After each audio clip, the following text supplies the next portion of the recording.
Olá, sejam bem-vindos e bem-vindas ao canal, onde nós vamos estudar hoje Direito Processual Civil 3, tá? É a parte da matéria que fala sobre cumprimento de sentença e execução.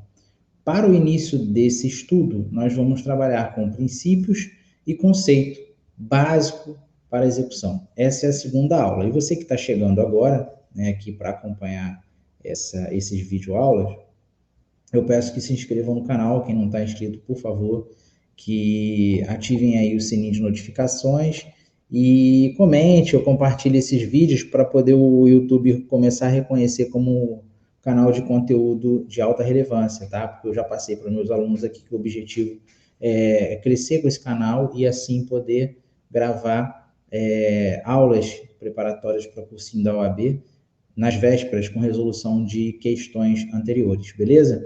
Então vamos prosseguir aqui, essa é a nossa aula 2, nós fizemos um apanhado geral para poder conhecer o direito processual civil 3, então agora a gente vai começar a entrar na matéria. Então nós falamos aqui de considerações iniciais para emergir no tema proposto, eu conversei já em sala de aula, voltamos e falamos um pouco de direito processual civil 2, que é a parte de recursos.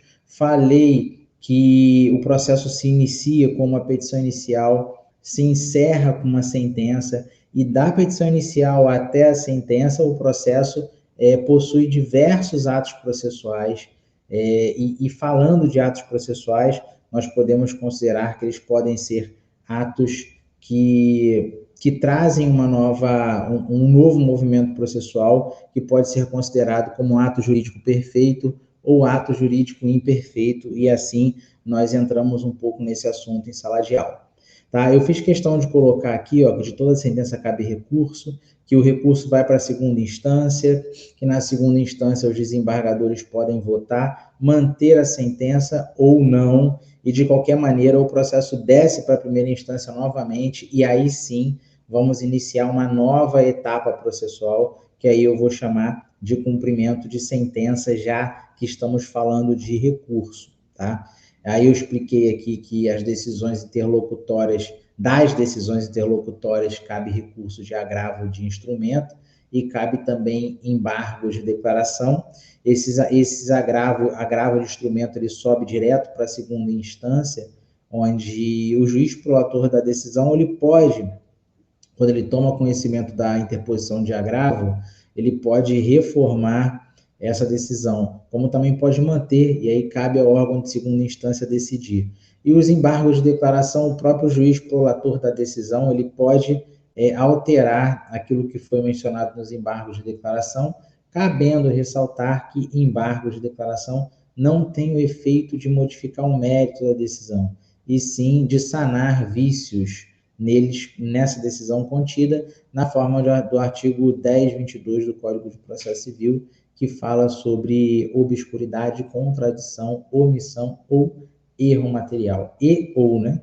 Porque se tiver os 4 itens que eu acabei de citar, os 3, ou 2, ou 1 apenas, cabe sim embargos de declaração.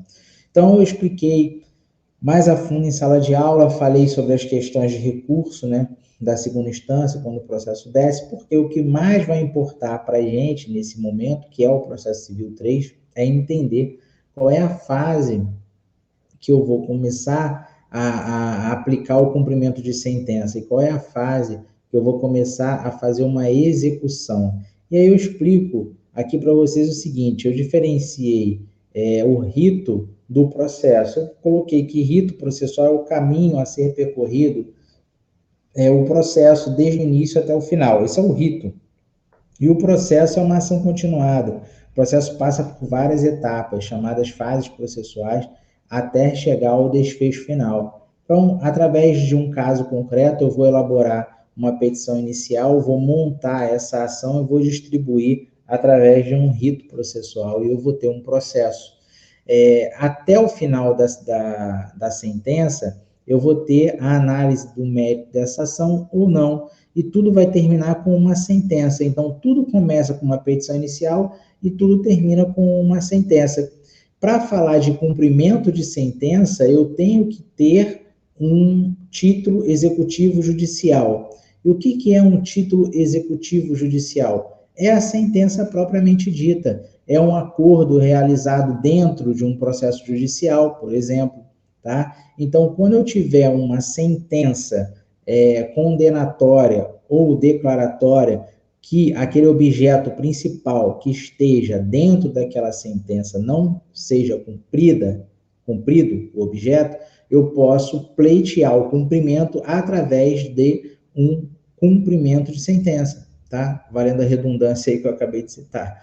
Então, se eu tenho uma sentença que prevê um objeto e esse objeto não é atingido pelo credor, né, pelo autor da ação, vamos dizer assim, eu tenho que fazer esse objeto ser cumprido. E eu só tenho como fazer através de um cumprimento de sentença. Então, falando de título executivo judicial, que é, por exemplo, uma sentença que não seja cumprida pelo devedor ou pelo réu, né, ou pelo requerido, eu devo, né, fazer cumprir através de um cumprimento de sentença. E aí, ao longo da matéria, a gente vai explicando como isso se materializa. Não precisa fazer uma petição inicial para o cumprimento de sentença, é apenas uma fase continuativa da primeira fase processual após a sentença, tá certo? E quando eu cito aqui sobre o título executivo extrajudicial, é todo aquele documento firmado entre as partes fora do Poder Judiciário, que não há intervenção direta do poder público.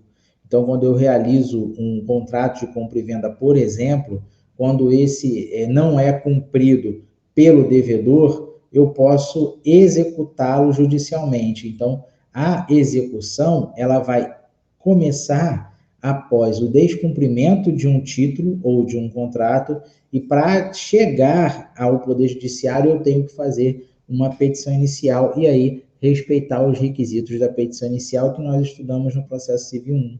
Então, por essa razão, quando chegar no momento certo, nós vamos começar a estudar o artigo 519 do CPC, onde nós vamos começar a tratar sobre a elaboração de uma petição inicial, tá bom? E assim nós vamos iniciar uma execução de um título executivo extrajudicial por uma via própria, por uma via independente, que não dentro de um processo judicial já pré-existente.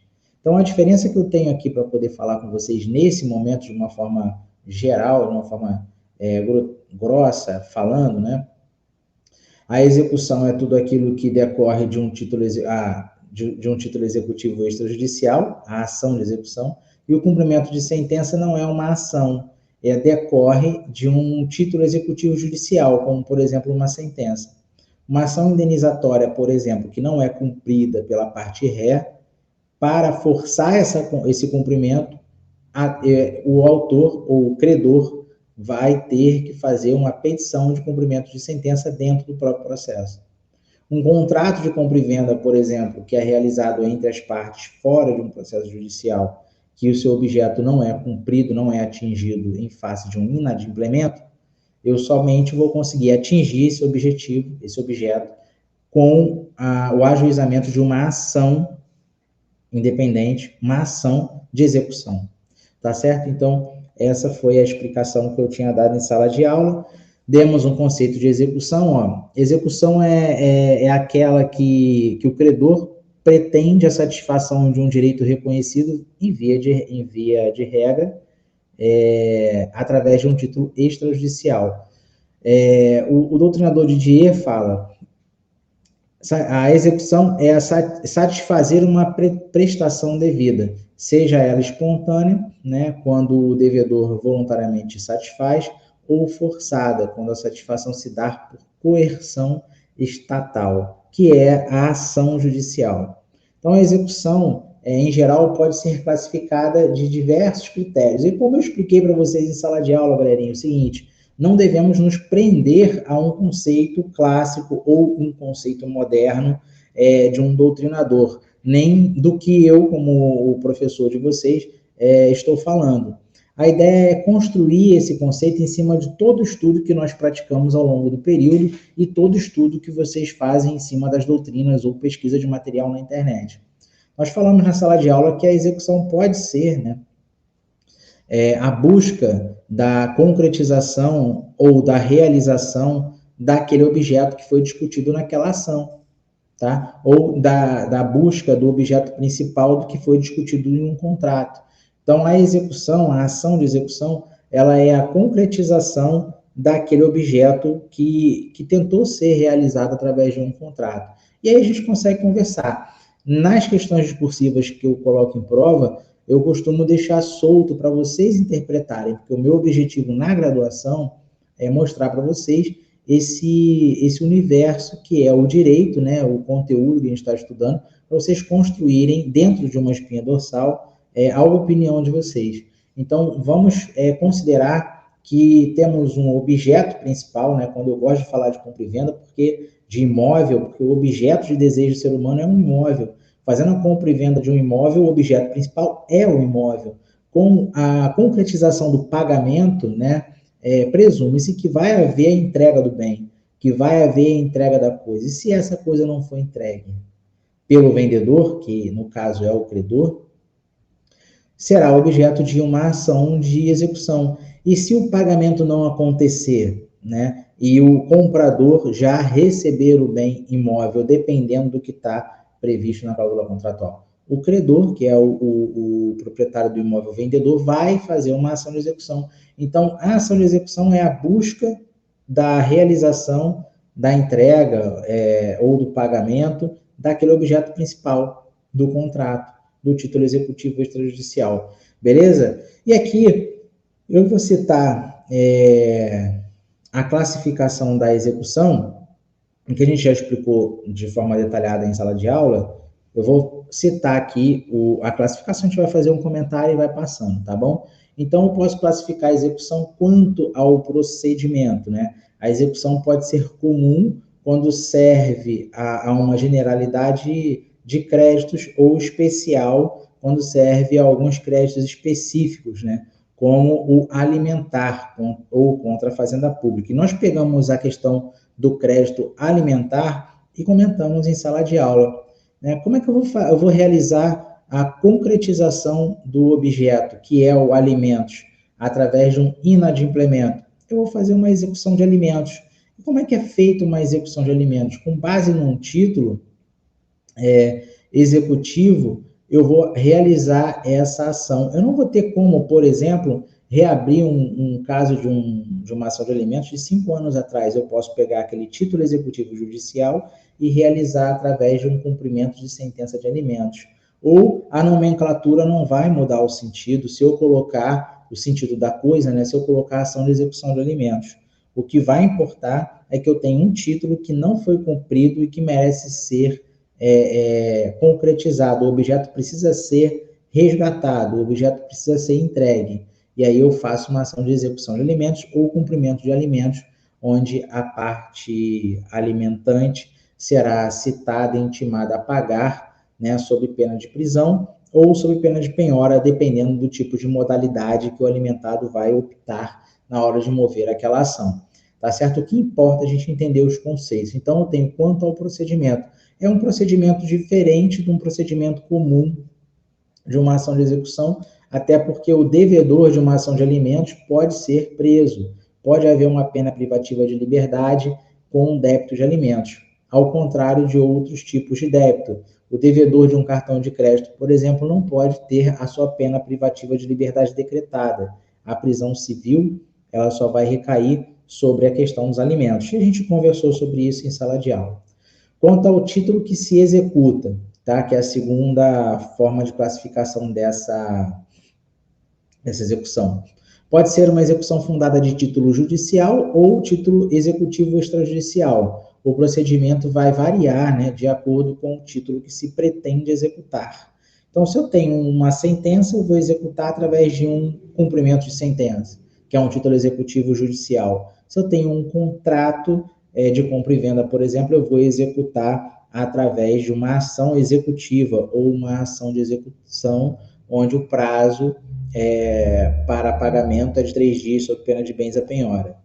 Quanto à mutabilidade ou estabilidade do título judicial. Título judicial, tá? a execução, ou melhor, o cumprimento de sentença, pode ser provisório ou definitivo. Será provisório o cumprimento de sentença se este for fundado em um título judicial provisório, ou seja, uma decisão judicial passível de alteração em razão de pendência de recurso desprovido de efeito suspensivo. Isso significa que a decisão pode, desde a sua publicação, surtir efeito, sendo cumprida provisoriamente, ainda que esteja passível de modificação pelo julgamento ulterior ao recurso.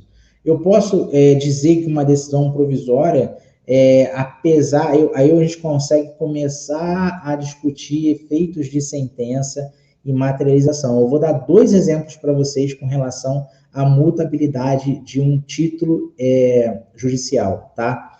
Primeiro exemplo, uma decisão que antecipa os efeitos de uma tutela. A decisão que antecipa os efeitos de uma tutela, ela não julga o mérito, que é o objeto principal da ação. Porém, ela antecipa uma garantia para o autor da ação. Vou dar um exemplo de decisão que antecipa efeitos de tutela.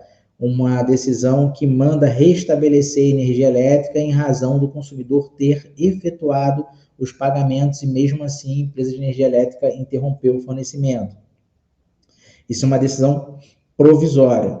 Por que provisória? Porque foi o primeiro contato que o juiz teve com a ação, com o processo, não abriu o contraditório, não viu a defesa da empresa ré, mas pela comprovação que o autor apresentou nos autos do processo, viu que as contas estavam pagas e, por essa razão, não pode interromper o fornecimento de energia elétrica. Então, deu a decisão e a empresa de energia foi restabelecer. A partir do momento que a empresa tomou conhecimento, restabeleceu a energia elétrica, ela pode muito bem, em um dado momento, não cortar a energia de novo e não restabelecer novamente. Aí a parte autora pode mencionar o juízo e começar a fazer um cumprimento provisório daquela decisão, uma execução daquela decisão, porque aquela decisão, ela automaticamente já estava surtindo efeito, tinha que ser procedida no cumprimento durante o processo, mas num dado momento a empresa interrompeu a energia elétrica e a multa começou a correr, a parte autora pode sim promover um cumprimento daquela decisão. Não seria sentença porque não pôs fim ao processo. O outro exemplo seria uma sentença que põe fim ao processo, tá? Que a parte contrária prejudicada pelo processo interpôs um recurso de apelação, porém não requereu o efeito suspensivo, e aí eu posso executar provisoriamente aquela sentença até o resultado final do recurso, tá? Então, te dei 2 exemplos aqui de uma decisão que pode sofrer mutabilidade ao longo da sua existência. Uma, que foi uma decisão interlocutória, mas que produz efeito após a publicação, tá? E a outra foi a sentença que põe fim ao processo, que também produz efeito após a sua publicação. Com relação a essa questão de mutabilidade, eu não vou exigir em questão de prova. E vocês me lembrem, por favor, na aula de revisão sobre isso, tá? Porque pode acontecer. Posso comentar dentro de uma questão, mas eu quero que vocês saibam o seguinte: ela pode sofrer uma mudança ao longo do seu processo, ao longo de um recurso existente, tá? E a questão da estabilidade no título judicial é que quando já faz coisa julgada, quando ela já faz coisa julgada, ela é imutável. Ela pode fazer coisa julgada após o trânsito em julgado também. Trânsito em julgado, não cabe mais recurso, ela é imutável. E aí eu posso fazer o cumprimento da sentença. É importante saber que o Código de Processo Civil, ele prevê o prazo de 15 dias para recurso de apelação, que é o prazo máximo da insatisfação da parte que se sentiu prejudicada da sentença, e após isso dá mais 15 dias para a parte contrária pagar de forma voluntária. E aí a gente vai estudar ao longo do nosso período, tá? Vamos falando de mutabilidade e estabilidade, basicamente sobre essa conversa que nós acabamos de ter, tá certo? Então, quanto ao tipo de providências executivas, né, determinada pelo juiz, se depende ou não da participação do devedor. A execução pode ser direta, né, ou execução por subrogação, ou indireta. A execução direta ou por subrogação é aquela que o judiciário dispensa a colaboração do devedor para a efetiva prestação devida, promovendo-a em seu lugar através de adoção de medidas subrogatórias. É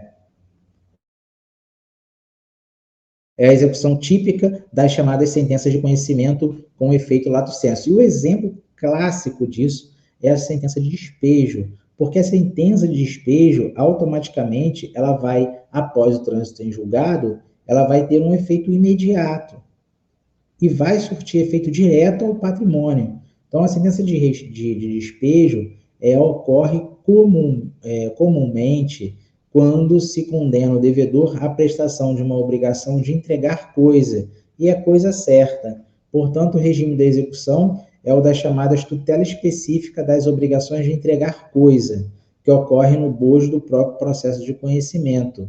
É um processo sincrético. Se fala de sincrético porque eu vou mudar o estado da pessoa que está lá, no imóvel. Com a ação de despejo, ela decorre de um descumprimento de uma obrigação contratual. O descumprimento de uma obrigação contratual, que aí, no caso do despejo é uma ação, um contrato de locação, automaticamente, quando a sentença for proferida e não houver recurso com efeito suspensivo, tá? Que aí eu posso citar a questão do efeito suspensivo, porque a execução provisória ou o cumprimento de sentença provisória pode acontecer até o julgamento final do recurso. E aí a ação de despejo é o exemplo perfeito para a providência executiva determinada pelo juiz, tá certo? Qualquer dúvida, quem estiver assistindo esse vídeo e não conseguir perguntar, me mandem pelo suporte que está na descrição do vídeo, tá? Que eu gravo um tópico específico sobre isso, ou eu gravo um podcast, tá bom? Então, nós encerramos aqui as questões das classificações e vamos passar para os princípios que são importantíssimos para construirmos uma ideia sobre a questão de execução. Princípios constitucionais que são trazidos para esse tipo de análise da execução. O princípio da efetividade. Nós sabemos que para poder iniciar um processo e terminar, a tutela jurisdicional ela tem que trazer a efetividade do processo, tá? Para trazer o direito para as partes que ali litigam. Uma parte vai vencer, a outra parte vai perder. Então, a ideia do Estado, na pessoa do juiz, é realizar a matéria, é trazer todos os atos jurídicos de forma perfeita, de acordo com a lei. O princípio da atipicidade, que decorre de um princípio da efetividade e que atualmente tem concentrados nas mãos do juiz o poder executivo. E poderes executivos é quem decorre o princípio da tipicidade nos meios executivos, no sentido de que, diante do dever de entrega da tutela executiva mais justa, adéqua e efetiva, poderá o magistrado valer-se de outros meios executivos que não necessariamente tipificados em leis para julgar necessários para tal mistério. A questão é se esse princípio encontra assento em todo e qualquer procedimento executivo, inclusive aquele fundado na obrigação de dar quantia. Segundo uma parcela da doutrina, sim, é possível o juiz adotar quaisquer medidas coercitivas, como multa, por exemplo, na execução por quantia certa, para incrementar a medida executiva típica dessa espécie executiva, que é a expropriação. Na sala de aula, nós falamos de algumas medidas trazidas pelo CPC, do Código de Processo Civil Novo, né, de 2015, para a garantia da execução. E nós falamos de ordens como, por exemplo, apreensão de passaporte, como, por exemplo, apreensão de carteira nacional de habilitação, para forçar aquele devedor a cumprir determinada execução, ou até a restrição para um local que esse devedor costuma ir, né, um clube, por exemplo, que aí força ele a pagar. Princípio da primazia da tutela específica, né? A execução em nome do princípio da efetividade deve ser de preferência específica, ou seja, deve-se dar prioridade à entrega da obrigação como ela é, tal que houvesse sido cumprido espontaneamente pelo devedor.